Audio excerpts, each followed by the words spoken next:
Have you ever felt like you're just caught in this compliance maze, Wow. spending way too much money or time, or maybe worse, really worried about failing a critical audit because of, I don't know, some simple mistake? Yeah. Well, today our deep dive is into CMMC scoping. That's the Cybersecurity Maturity Model Certification. It's this really crucial framework if you're doing any federal contracting. Often overlooked, honestly, but it's key. It really is. We're going to explore how getting really precise about defining where your federal contract information, or FCI, and your CUI, that's controlled unclassified information, essentially sensitive government data, defining where that stuff actually lives in your organization, how that precision can dramatically impact your budget and your audit success. Yeah. So the mission today really is strategic compliance, doing it smart without, breaking the bank. Exactly. Our goal is to help you cut through all that confusion, figure out how to stay compliant, maybe lower the stress levels, and just walk into that C3PAO audit that's your official assessment with confidence, feeling prepared. Okay, let's unpack this then. If CMMC compliance feels like this, like dense jungle, scoping is kind of your machete, right? It clears the path. But what happens if you just start swinging it blindly? Why is getting this CMMC scope right so critical? Well, it's fascinating because your scope basically sets the boundaries for your entire CMMC program. Think about it. It decides which systems, which applications, networks, users, roles, even processes, which ones have to be assessed. Oh. And that directly dictates the size, and therefore the cost, of your whole compliance effort.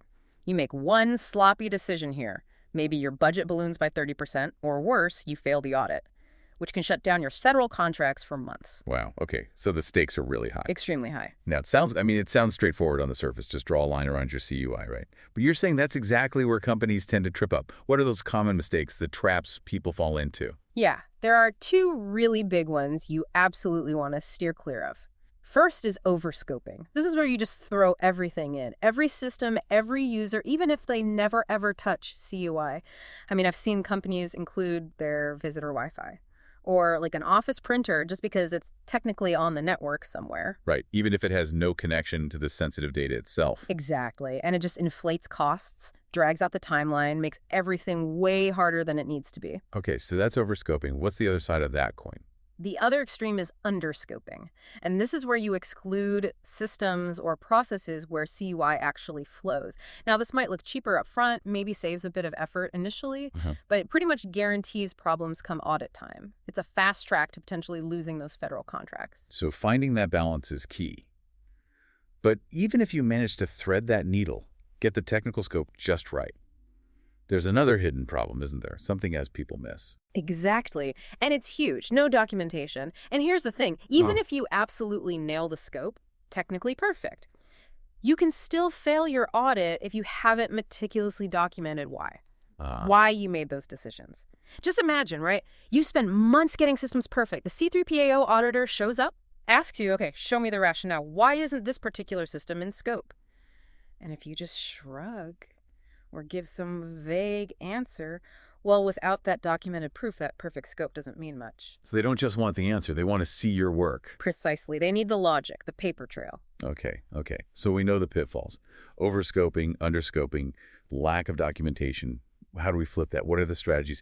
The best practices for smart scoping that actually save money and ensure you pass the audit. This is where it gets interesting. Right.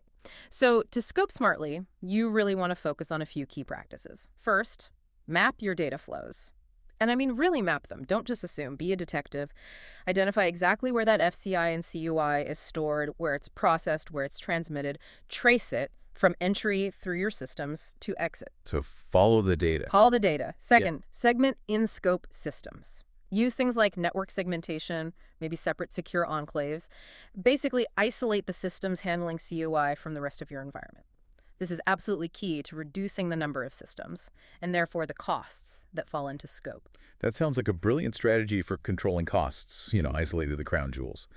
But what about the argument that segmentation itself can sometimes introduce complexity? Managing it, interoperability. Is there a tipping point? That's a really fair question, and it is a balance. Segmentation definitely adds an initial layer of complexity to set up.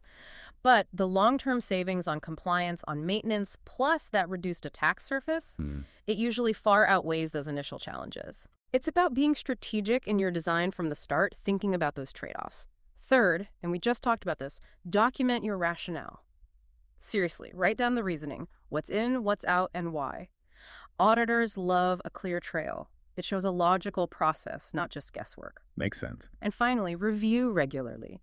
Business changes, processes evolve. You need to look at your scope periodically, maybe annually, or definitely after any significant system changes. Make sure it still accurately reflects how you handle CUI. So it sounds like it's not just about the tech, it's about being lean, strategic, documented. But what if a company is like halfway through and realizes, uh-oh, we've definitely overscoped? What's the first step to fix that? Yeah, that happens. The first step is always circle back to that data flow map. Always. Reevaluate every single system currently in your scope. Ask the hard question, does CUI absolutely have to touch the system? Often you'll find systems you can segment out or maybe redesign a process slightly to keep CUI more isolated. You can reduce scope retroactively. Yeah. It really boils down to efficiency, you know? Scoping isn't about cutting corners or doing less work overall. It's about focusing your resources, your time, your money, where they genuinely matter most for protecting that sensitive data. Right. Overscoping just drains the budget. Underscoping puts your contracts completely at risk. The companies that really succeed here, they're the ones that scope smartly.